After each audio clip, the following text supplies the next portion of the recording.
আচ্ছা, এই যে এত পাওয়ারফুল এআই সিস্টেমগুলো আসছে, এদের সাথে আমাদের মানুষের সম্পর্কটা ঠিক কেমন হওয়া উচিত?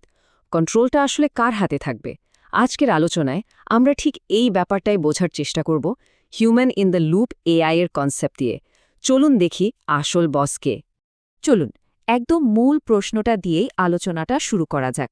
আচ্ছা, একটা এআই যদি কোনো কাজ করতে পারে, তার মানেই কি তাকে সেই কাজটা একা একা করতে দেওয়া উচিত? এই ছোট্ট একটা প্রশ্ন, কিন্তু এর মধ্যেই লুকিয়ে আছে হিউম্যান ইন দ্য লুপ বা সংক্ষেপে HITL ফ্রেমওয়ার্কের আসল গুরুত্ব। মানে সোজা কথায়, আমরা এআইকে ঠিক কতটুকু ছাড় দিতে রাজি আছি। তো এই যে আমরা হিউম্যান ইন দ্য লুপ বা HITL বলছি, এটা আসলে কি জিনিস? খুব সহজ করে বললে, এটা হলো একটা সিস্টেম যেখানে এআই যখন কাজ করে, তার কোনো একটা ধাপে মানুষকে স্ট্র্যাটেজিক্যালি ঢুকিয়ে দেওয়া হয়। ব্যাপারটা অনেকটা এরকম যেন এআই এর হাতে একটা লাগাম পরিয়ে দেওয়া হয়েছে, আর সেই লাগামটা ধরা আছে কোনো একজন মানুষের হাতে। এখানে একটা ব্যাপার কিন্তু মাথায় রাখতে হবে। HITL মানে কিন্তু একটা মাত্র ফিক্সড নিয়ম না। এটা আসলে একটা স্পেকট্রাম, মানে একটা বিশাল পরিসর। এই পরিসরের এক মাথায় আছে এমন সিস্টেম যেখানে মানুষ সব সময় কড়া নজরে রাখছে, আর একদম অন্য মাথায় আছে টোটাল অটোনমি, মানে এআই যা খুশি তাই করছে, কোনো মানুষের হস্তক্ষেপ ছাড়াই। চলুন, এই যে কন্ট্রোলের স্পেকট্রামের কথা বললাম, এটাকে একটু ভেঙে দেখা যাক। মানুষের ইনভলভমেন্টের ওপর ভিত্তি করে মূলত 3টে লেভেল আছে। এই 3টে লেভেল বুঝলেই আমরা পরিষ্কার হয়ে যাব যে ঠিক কোথায় কতটা ক্ষমতা এআইকে দেয়া হচ্ছে। এই স্লাইডে টেবিলে দেখুন, 3টে লেভেল খুব সুন্দর করে দেখানো আছে। প্রথমটা হলো হিউম্যান ইন দ্য লুপ। এখানে এআই একটা প্রস্তাব দেয়, তারপর কিন্তু থেমে যায়। ফাইনাল গো সিগন্যালটা কিন্তু একজন মানুষকেই দিতে হয়। এরপর আসছে হিউম্যান অন দ্য লুপ। এখানে এআই নিজেই কাজটা করে, কিন্তু একজন মানুষ যেন সুপারভাইজারের মতো পুরো ব্যাপারটা দেখে।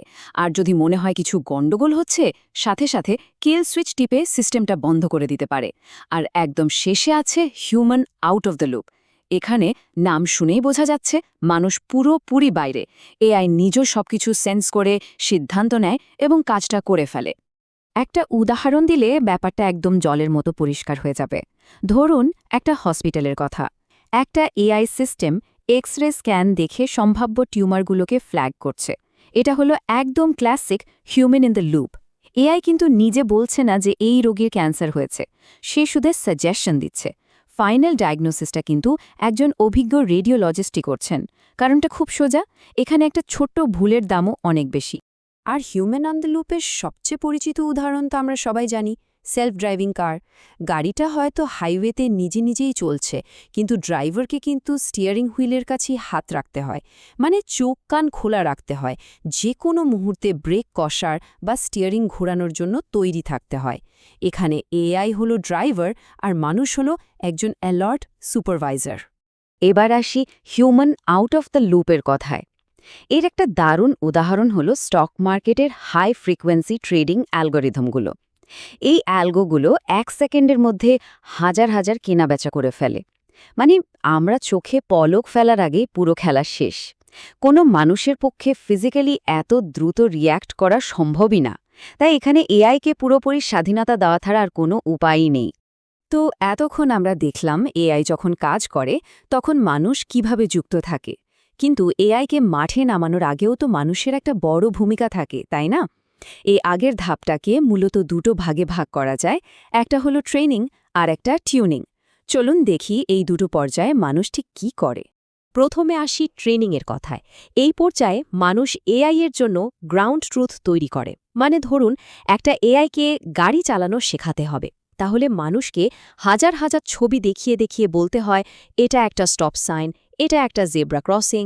এই ডেটা লেবেলিংই হলো এআই এর পড়াশোনার ভিত্তি। কিন্তু বুঝতেই পারছেন, এই কাজটা মারাত্মক সময় সাপেক্ষ আর খরচ সাপেক্ষও বটে। এর একটা বেশ স্মার্ট সমাধান আছে, যেটাকে বলা হয় অ্যাক্টিভ লার্নিং। এখানে ব্যাপারটা বেশ মজার। মডেলটা প্রথমে অল্প কিছু ডেটা দিয়ে শেখা শুরু করে। তারপর সে নিজেই খুঁজে বের করে যে কোন কোন ডেটা নিয়ে সে সবচেয়ে বেশি কনফিউজড, মানে কোনগুলো তার কাছে সবচেয়ে কঠিন লাগছে। তখন মানুষকে বলা হয় শুধু এই কঠিন কেসগুলো একটু লেবেল করে দাও। এর ফলে মানুষের সময় আর শ্রম দুটোই বাঁচে, আর মডেলটাও খুব দ্রুত শিখতে পারে। ট্রেনিং তো গেল, এবার আসি টিউনিংয়ের ধাপে। আচ্ছা, একটা লার্জ ল্যাঙ্গুয়েজ মডেলকে আমরা কিভাবে শেখাবো যে কোনটা হেল্পফুল উত্তর আর কোনটা হার্মফুল? এর তো কোনো ম্যাথমেটিক্যাল ফর্মুলা নেই, তাই না?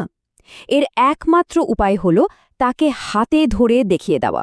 এই প্রক্রিয়াটার একটা বেশ গালভরা নাম আছে, reinforcement learning from human feedback বা RLHF। এখানে কি হয়, ধরুন AI একটা প্রশ্নের দুটো আলাদা উত্তর দিল, তখন একজন মানুষ এসে বলবে, এই দ্বিতীয় উত্তরটা প্রথমটার চেয়ে ভালো।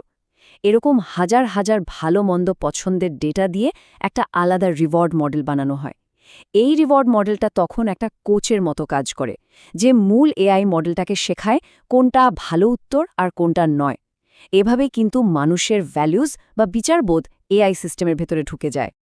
তো ট্রেনিং আর টিউনিং তো গেল, কিন্তু মানুষের কাজ এখানেই শেষ নয়, বরং আসল খেলাটা শুরু হয় যখন AI লাইভ কাজ করতে নামে, মানে রিয়েল টাইমে। আর এটা তখন আরও বেশি জরুরি হয়ে যায় যখন AI শুধু চ্যাটবটের মতো উত্তর দেয় না, বরং এমন কোনো কাজ করে যার প্রভাব বাস্তব জগতে পড়ে। এই লাইভ সুপারভিশনের জন্য কয়েকটা কমন প্যাটার্ন ফলো করা হয়। যেমন ধরুন, কনফিডেন্স থ্রেশহোল্ড, মানে AI যখন কোনো ব্যাপারে 100% নিশ্চিত, তখন সে নিজেই কাজটা করে ফেলে। কিন্তু যখনই তার কনফিডেন্স লেভেল একটা নির্দিষ্ট সীমার নিচে নেমে যায়, সে সঙ্গে সঙ্গে কাজটা একজন মানুষের কাছে পাঠিয়ে দেয়। অনেকটা, বস, এটা আমি ঠিক বুঝতে পারছি না, আপনি একটু দেখুন। আর একটা হলো অ্যাপ্রুভাল গেট। এখানে AI একটা কাজের প্রস্তাব দিয়ে বসে থাকে, যতক্ষণ না মানুষ এসে সবুজ সংকেত দেয়। আর আছে এসকেলেশন কিউ, যেখানে সাধারণ রুটিন কাজগুলো AI করে, কিন্তু একটু অন্যরকম বা জটিল কিছু দেখলেই সেটা মানুষের টেবিলে পাঠিয়ে দেয়। তাহলে পুরো ব্যাপারটা যদি আমরা এক কথায় সারসংক্ষেপ করি, তাহলে কি দাঁড়ায়? মানুষের অবদানগুলোকে 3 ভাগে ভাগ করা যায়। প্রথমত, লেবেলিং। এর মাধ্যমে মানুষ AIকে দেয় নলেজ বা জ্ঞান, মানে পৃথিবীর ফ্যাক্টসগুলো শেখায়। দ্বিতীয়ত, টিউনিং। এর মাধ্যমে মানুষ দেয় জাজমেন্ট বা বিচারবোধ, কোনটা ভালো কোনটা খারাপ, এই ভ্যালুগুলো শেখায়। আর সবশেষে, লাইভ তদারকি। এটার মাধ্যমে মানুষ AIকে দেয় গার্ডরেল বা সেফটি, মানে রিয়েল টাইম কন্ট্রোল আর নিরাপত্তা নিশ্চিত করে। আচ্ছা, এই যে এত কিছু করা হচ্ছে, ট্রেনিং, টিউনিং, সুপারভিশন, এর আসল উদ্দেশ্যটা কি? একদম সোজা কথায় বললে উদ্দেশ্য একটাই, আস্থা অর্জন করা। হিউম্যান ইন দ্য লুপ সিস্টেমের পুরো ভবিষ্যৎটাই কিন্তু এই ট্রাস্ট বা আস্থার উপর দাঁড়িয়ে আছে। তবে এই পথে কিছু বড় চ্যালেঞ্জও আছে। এই HITS সিস্টেমের দুটো বড় দুর্বলতা আছে। এক, স্কেলেবিলিটি, মানে যেখানেই একজন মানুষকে বসানো হবে সেখানেই তো একটা বটলনেক তৈরি হবে, তাই না? সিস্টেমটা স্লো হয়ে যাবে। আর 2, কনসিস্টেন্সি। দেখুন, মানুষ তো আর রোবট নয়, আমাদের মুড সুইং হয়, আমরা ক্লান্ত হই, আমাদের মধ্যে বায়াস বা পক্ষপাতিত্ব কাজ করে। কিন্তু AI এর এসব কিছুই নেই, ফলে মানুষের কারণে কাজে একটা অসামঞ্জস্যতা চলে আসতে পারে। কিন্তু সবচেয়ে জরুরি আর ইন্টারেস্টিং পয়েন্টটা হলো, হিউম্যান ইন দ্য লুপের আসল উদ্দেশ্য কিন্তু মানুষকে সারা জীবনের জন্য লুপের মধ্যে আটকে রাখা নয়। এটা আসলে একটা ট্রেনিং ফেজ, একটা সাময়িক ব্যবস্থা মাত্র। একটা AI সিস্টেমের বেড়ে ওঠায় জার্নিটা অনেকটা এই রকম। একদম শুরুতে থাকে হিউম্যান ইন দ্য লুপ, যেখানে মানুষ হাত ধরে শেখায়, সব কিছু কন্ট্রোল করে।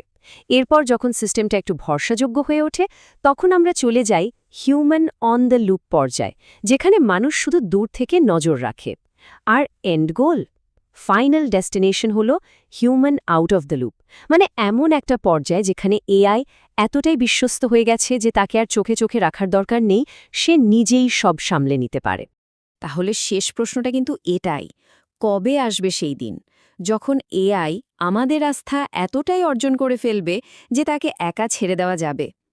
এই একটা প্রশ্নের উত্তরই হয়তো ঠিক করে দেবে মানুষ আর প্রযুক্তির ভবিষ্যতের সম্পর্কটা ঠিক কেমন হবে।